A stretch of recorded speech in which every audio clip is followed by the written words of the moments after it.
Would you please welcome live from London, Jim Kerr, and right here in the studio, it's Iva Davies.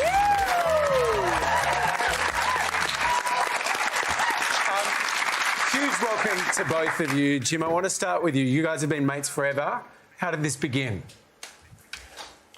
It began in 1981. It was almost like a student exchange where Icehouse came and they toured UK with us. And amazingly, we got the chance to come to Australia with them, and the guys really introduced Simple Minds to Australia. We got the chance to see the whole country, and who could believe that a wee while later we're getting to do the same thing again. Iva, watching that clip, I couldn't tell whether you were looking with envy, nostalgia or shame at your hairdos. It's more like horror. So yeah. This tour is going to be, I guess, a redux of the 1981 tour that you guys were on together. Yeah.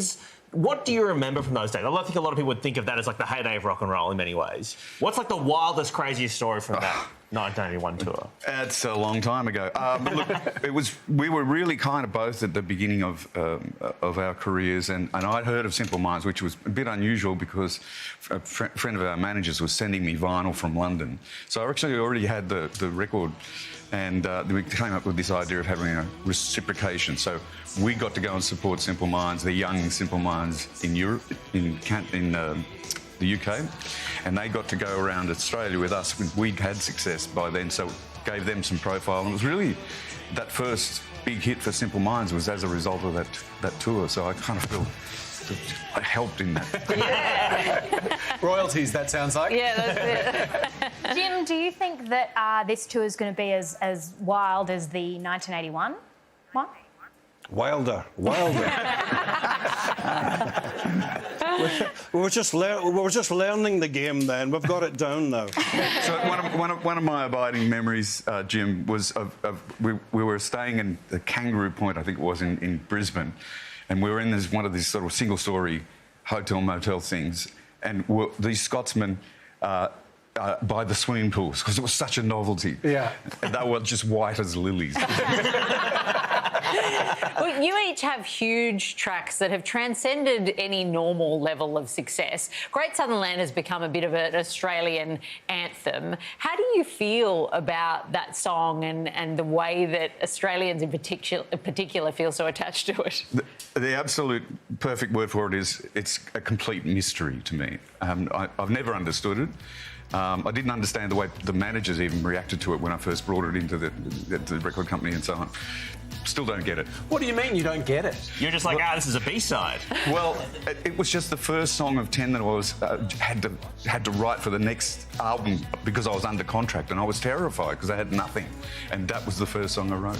Wow. There was also another song that meant a lot to me personally, and that is Electric Blue. And I will tell you why. It's because it came out when I was in junior school, and it did a lot for I know that's really hurt your little heart there for a second, hasn't it? I saw that look.